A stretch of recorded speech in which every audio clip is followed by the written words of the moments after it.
हिमाचल में समय से पहले हो सकते हैं विधानसभा चुनाव, निर्वाचन अधिकारियों को चुनाव आयोग ने किया दिल्ली तलब। विधानसभा में उछला मनरेगा मामला, कांग्रेस के विधायकों ने लगाया सरकार पर भुगतान न करने का आरोप। अनुबंध कर्मियों ने किया विधानसभा का घेराव, सरकार को दिया 9 अप्रैल तक का अल्टीमेटम। वीरभद्र सिंह ने किया बीजेपी पर प्रहार, पुरस्कारों का झूठा श्रेय लेने का लगाया आरोप, कहा सत्ता से दूर होगी बीजेपी। नमस्कार, हिमाचल आजकल में आपका स्वागत है। मैं हूं प्रियंका। अपने इस खास न्यूज बुलेटिन में हम आपको दिखाएंगे राज्य की हर वो खबर जिसका सरोकार आपसे है। हिमाचल में समय से पहले विधानसभा चुनाव की आहट सुनाई देने लगी है। चुनाव आयोग ने राज्य निर्वाचन अधिकारियों को दिल्ली तलब किया है।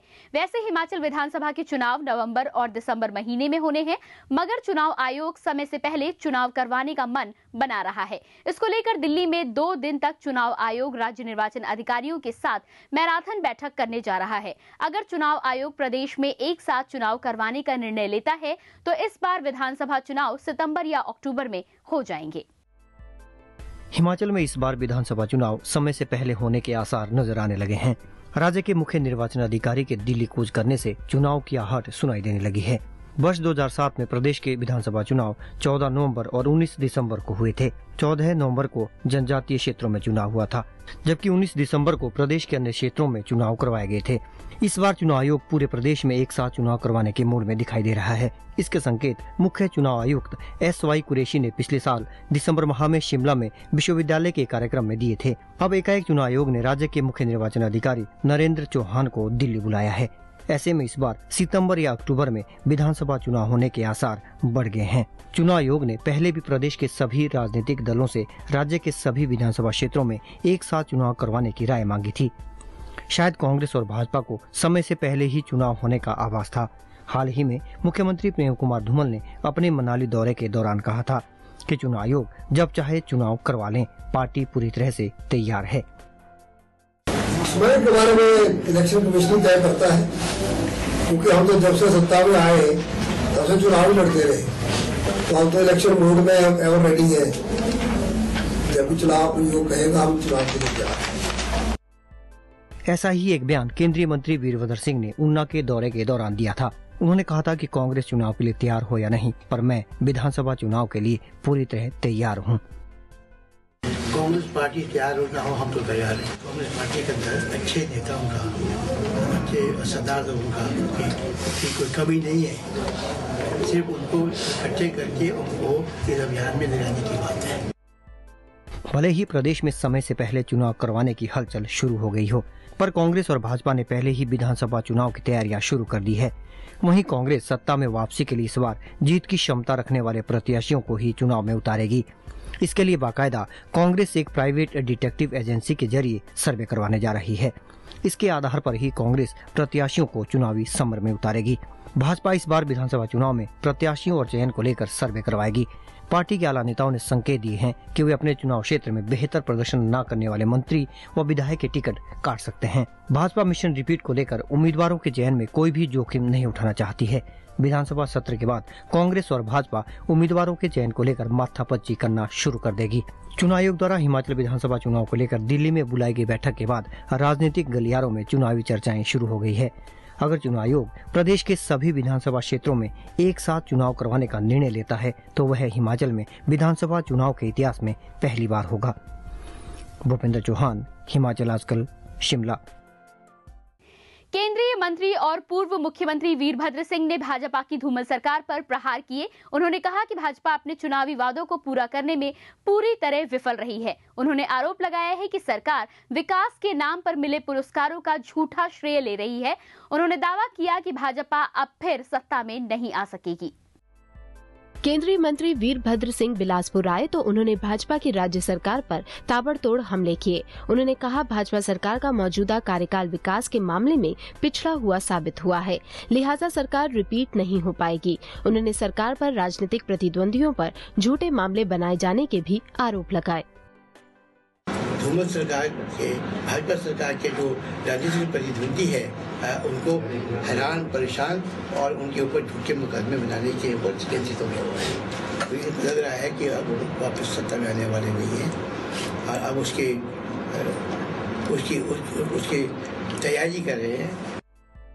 वीरभद्र ने कहा कि भाजपा सरकार पूर्व कांग्रेस सरकार के विकास कार्यों और उपलब्धियों का सहारा स्वयं के सिर बांध रही है, जबकि अपनी कोई खास उपलब्धि नहीं है। कुलभूषण चब्बा, हिमाचल आजकल, बिलासपुर। राज्य विधानसभा में आज मनरेगा का मामला खूब गरमाया। कांग्रेस विधायक कौल सिंह ठाकुर, गंगूराम मुसाफिर, सुरेंद्र भारद्वाज, नंदलाल ने कहा कि प्रदेश में मनरेगा वर्करों को देनदारियां नहीं मिल रही। इसके जवाब में ग्रामीण विकास एवं पंचायती राज मंत्री जयराम ठाकुर ने कहा कि मनरेगा में सभी देनदारियों का भुगतान कर दिया गया है। विधानसभा में सोमवार को मनरेगा में देनदारियों व दिहाड़ी का मामला खूब गरमाया। इस दौरान विपक्षी दल कांग्रेस सत्ता के सदस्यों के बीच नोकझोंक भी हुई। कांग्रेस विधायक कौल सिंह ठाकुर, गंगूराम मुसाफिर, सुरेंद्र भारद्वाज व नंदलाल ने मनरेगा में मजदूरों को बकाया देनदारियों का मामला प्रमुखता से उठाया। विधायक कौल सिंह ने कहा कि मनरेगा में काम करने वाले मजदूरों की लाखों की देनदारी बकाया है, सरकार इसका भुगतान नहीं कर रही। इसके जवाब में ग्रामीण एवं पंचायती राज मंत्री जयराम ठाकुर ने कहा कि केवल लाहौल स्पीति को छोड़कर मजदूरों की कोई भी देनदारियां नहीं बची हैं। उन्होंने कहा कि मार्च 2012 तक मनरेगा के तहत 405.02 करोड़ रुपए की राशि खर्च की जा रही है। सरकार ने दिहाड़ी बढ़ाने की घोषणा बजट में कर दी है। विधायक कुलदीप सिंह पठानिया ने सदन में भटियात चुनावी क्षेत्र माइक्रो हाइड्रल प्रोजेक्ट का मामला उठाया। इसके जवाब में मुख्यमंत्री प्रेम कुमार धूमल ने कहा कि भटियात क्षेत्र में लाखों रुपए की राशि लाडा के तहत उपलब्ध कराई जा रही है। विधायक जीएस बाली ने सदन में पर्यटन निगम द्वारा एसेंशियलिटी सर्टिफिकेट का मामला उठाया। इसके जवाब में मुख्यमंत्री प्रेम कुमार धूमल ने कहा कि पर्यटन निगम द्वारा कुल 84 एसेंशियलिटी सर्टिफिकेट जारी किए गए हैं। अगर इसका कोई सही इस्तेमाल नहीं करता तो उसके खिलाफ सख्त कार्रवाई की जाएगी। ब्यूरो रिपोर्ट, हिमाचल आजकल। प्रदेश के विभिन्न सरकारी विभागों में कार्यरत अनुबंध कर्मचारियों ने अपनी मांगों को लेकर आज सरकार की घेराबंदी की। राज्य भर के अनुबंध कर्मियों ने राजधानी शिमला में विधानसभा के बाहर जोरदार प्रदर्शन किया। प्रदर्शनकारियों ने अनुबंध कर्मियों को तत्काल नियमित करने की मांग उठाई, साथ ही निकट भविष्य के लिए 3 साल की अवधि वाली स्थायी नीति बनाने की मांग भी की। विभिन्न विभागों, निगमों और बोर्डों में कार्यरत अनुबंध कर्मी सरकार से खासे नाराज चल रहे हैं। इनकी नाराजगी नियमितीकरण की एक समान नीति न होने को लेकर है। इसी पर विरोध जताने आज अनुबंध कर्मियों ने सर्व अनुबंध कर्मचारी महासंघ के बैनर तले विधानसभा का घेराव किया। इसमें कृषि, शिक्षा, पशुपालन, सिंचाई एवं जन स्वास्थ्य, HRTC आदि संस्थानों के कर्मी शामिल हुए। हमारी जो रैली है उसमें बजट सत्र के अंदर जो सौतेला व्यवहार हुआ है, इस वर्ग के लिए कुछ भी ना दिया गया, इसके लिए ये रोष रैली रखी गई है। प्रदेश सरकार से मांग करता है कि 31 मार्च 2012 तक सभी विभागों में लगे हुए अनुबंध कर्मचारियों को एक मुश्त नियमित करें। प्रदर्शनकारियों ने सरकार को 9 अप्रैल तक का अल्टीमेटम दिया है। अगर सभी कर्मियों को तब तक नियमित न किया गया तो 10 अप्रैल से काम रोको आंदोलन शुरू होगा। कुल मिलाकर अनुबंध कर्मियों ने सरकार पर दबाव बढ़ा दिया है। ब्यूरो रिपोर्ट, हिमाचल आजकल। प्रदेश सरकार और टीम अन्ना के सदस्यों के बीच मजबूत लोकायुक्त के बिल को लेकर सोमवार को बुलाई गई बैठक रद्द हो गई। टीम अन्ना ने प्रदेश सरकार के जरिए तैयार किए गए बिल के ड्राफ्ट को कमजोर बताया है। ऐसे में अब सरकार के मजबूत बिल लाने की मंशा पर भी पानी फिरता नजर आने लगा है। उधर अरविंद केजरीवाल ने इस बैठक के रद्द होने की किसी तरह की जानकारी न होने की बात कही है। सोमवार को टीम अन्ना के सदस्यों की प्रदेश सरकार के साथ होने वाली बैठक रद्द हो गई। इस बैठक में मजबूत लोकायुक्त बिल पर चर्चा की जानी थी। टीम अन्ना के सदस्य इस बैठक के लिए शिमला पहुंच गए, लेकिन बैठक न होने से प्रदेश सरकार के मजबूत बिल तैयार करने पर भी पानी फिरता नजर आने लगा है। प्रदेश सरकार ने मजबूत लोकायुक्त के लिए जो बिल तैयार किया है, टीम अन्ना इस पर पहले ही सवाल उठा चुकी है। पिछले दिनों टीम अन्ना के सदस्य मनीष सिसोदिया ने कहा था कि हिमाचल सरकार ने जो भी बिल का ड्राफ्ट तैयार किया है वो काफी कमजोर है। इस ड्राफ्ट से भ्रष्टाचार खत्म होने के बजाय उसको और संरक्षण मिलेगा। उन्होंने कहा कि लोकायुक्त बिल का ड्राफ्ट सरकार ने विपक्षी दल कांग्रेस के साथ मिलकर तैयार किया है। मनीष सिसोदिया ने कहा कि हिमाचल में बड़े पैमाने पर भ्रष्टाचार फैला है, मगर सरकार ने लोकायुक्त बिल का जो ड्राफ्ट तैयार किया है वो भ्रष्टाचार के खात्मे के लिए नाकाफी है। ब्यूरो रिपोर्ट, हिमाचल आजकल। प्रदेश की भाजपा सरकार ने 4.25 साल के मौजूदा कार्यकाल में मंडी जिले के साथ भेदभाव किया है। यह आरोप कांग्रेस के जिला अध्यक्ष पूर्णचंद ठाकुर ने लगाया है। उन्होंने कहा कि अब चुनावी साल आते ही सरकार के वरिष्ठ मंत्री जनता का ध्यान बांटने की खातिर कोरी घोषणाएं करने में जुटे हैं। उन्होंने बरोट में कहा कि मंडी जिले से तीन मंत्री हैं, बावजूद इसके जिले की जनता सरकार तक पक्ष रखने में नाकाम रही है। उन्होंने पंचायती राज मंत्री जयराम ठाकुर पर भी झूठे आंकड़े पेश करने का आरोप लगाया। पूर्णचंद ठाकुर ने कहा कि मनरेगा ना होती तो प्रदेश में भुखमरी के हालात पैदा होते। जो काम कांग्रेस पार्टी के सरकार के समय चले हुए थे, उन कामों को भी पूर्ण विराम वर्तमान सरकार ने लगाया है। मनरेगा जैसी योजना न होती तो हिमाचल प्रदेश में भूखमरी की हालत जो है बन जाती।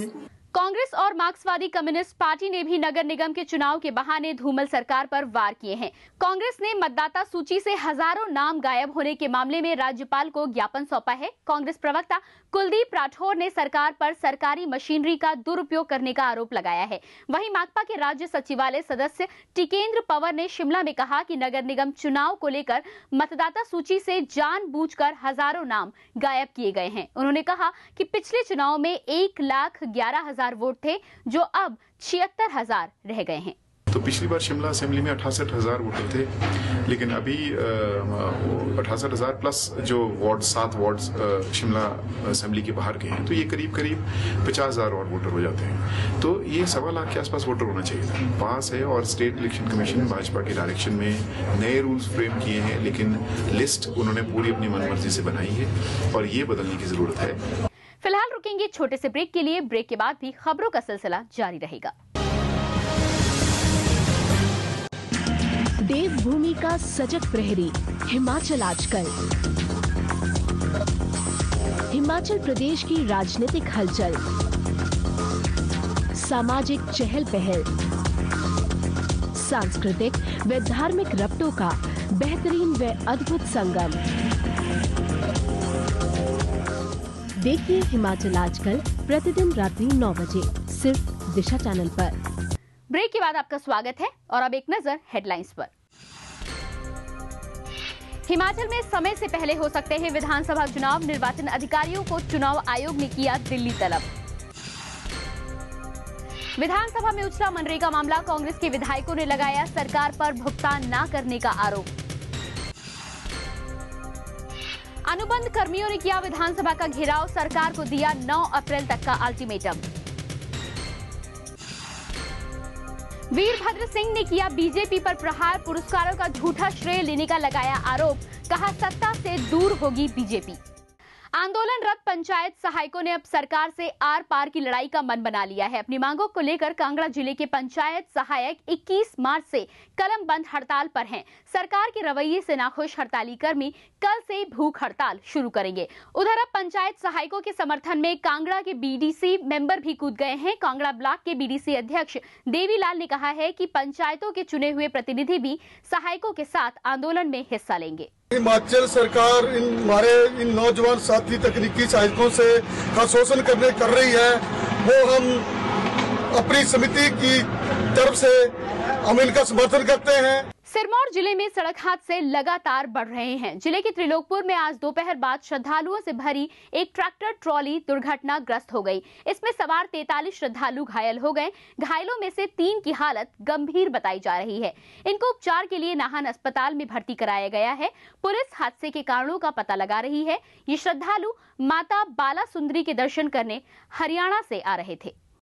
ट्रैक्टर ट्रैली वापस जा रही थी, भंडारा देकर फिर भोजन कराएगा, प्रसाद कराएगा, घर जा रही थी और अचानक ही ट्रैक्टर का स्लीप होते होते दूर तक गया। ऊपर से ट्रैली ऐसे उठ गई, तो उसमें 45-50 लोग थे, 45 बच्चे लोग बैठे। रेणुका झील में मां बेटी की मौत के मामले में नया खुलासा हुआ है। पुलिस के मुताबिक इनकी मौत हादसा नहीं थी, बल्कि महिला ने 7 माह की बेटी संग खुदकुशी की। यही नहीं, खुदकुशी करने से पूर्व महिला ने अपने परिजनों को फोन के माध्यम से इसकी जानकारी भी दी।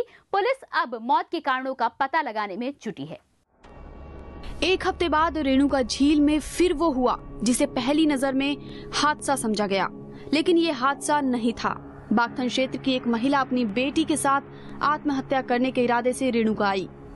नौकायान की सवारी करने से पूर्व एसटीडी बूथ से महिला ने परिजनों को फोन किया कि वो आत्महत्या करने जा रही है। जब तक एसटीडी मालिक को पूरी कहानी समझ आती, महिला झील में नौकायान से कूद चुकी थी। नौकायान में सवार एक कर्मचारी ने मां बेटी को बचाने की कोशिश की, लेकिन दोनों की ददाहू अस्पताल तक पहुंचते पहुंचते मौत हो गई। वहीं प्रत्यक्षदर्शी धर्मपाल के अनुसार महिला छलांग लगाने से पहले चीखी। तो इसमें ऐसा हुआ 1:30-2 बजे से आवाज़ सुनी हमने, तो यहाँ से चल पड़े। हम कपड़े समेत ही कूद गया मैं तो पार को।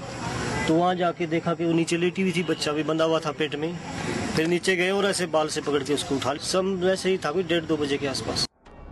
सिरमौर के एसपी रामेश्वर सिंह के मुताबिक मौके पर मौजूद लोगों ने बचाने की कोशिश की, पर सब विफल रहे। उन्होंने कहा आत्महत्या क्योंकि इसके कारणों का पता लगाया जा रहा है।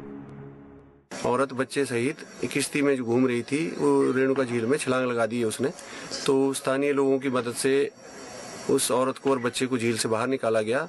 काफी कोशिश की गई उनको रिवाइव करने की, लेकिन वो मृत पाए गए। उनको तुरंत हॉस्पिटल 108 में शिफ्ट किया गया, जहां पर उनको ब्रॉट डेड घोषित किया गया। गौरतलब है कि 1 हफ्ते पहले झील में डूबने से एक सुरक्षा कर्मी की मौत हो गई थी, लेकिन वो आत्महत्या का मामला नहीं था। सतीश शर्मा, हिमाचल आजकल, नाहन।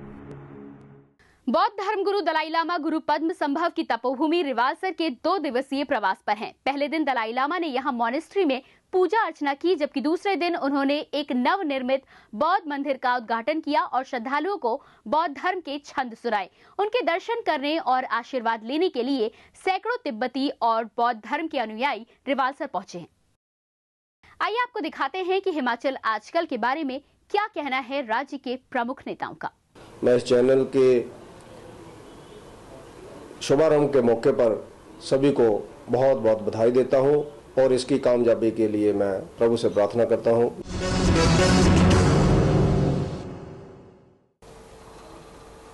और ये उम्मीद करता हूं कि आज के इस युग में जहां गांव तक और आम आदमी तक जो है वो समाचार पहुंचना अति आवश्यक है, उस कमी को जो है वो ये चैनल पूरा करेगा।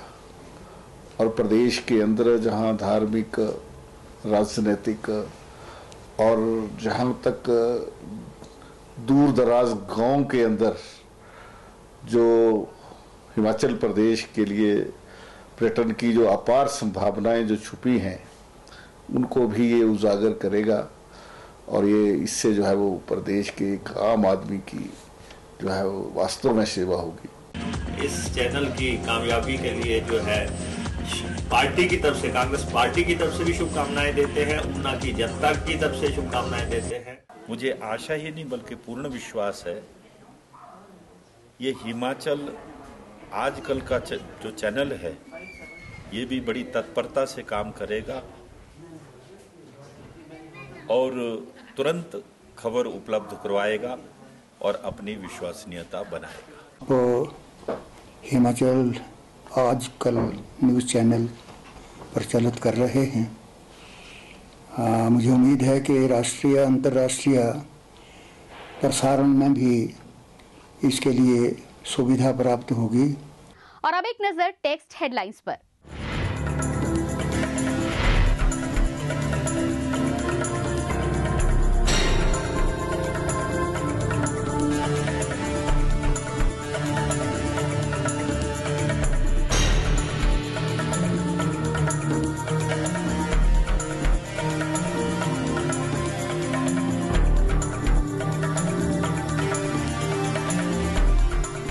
अभी के लिए बस इतना ही। हिमाचल की ताजा तरीन खबरों के साथ हम फिर होंगे हाजिर। तब तक के लिए नमस्कार। हिमाचल आजकल से जुड़ी किसी भी प्रतिक्रिया या सुझाव के लिए संपर्क करें। कृष्ण भानु, ठाकुर वाटिका, खलीनी, शिमला 2। Phone number 09816901200, 017726294111। हमारा ईमेल आईडी है himachalaajkal@gmail.com।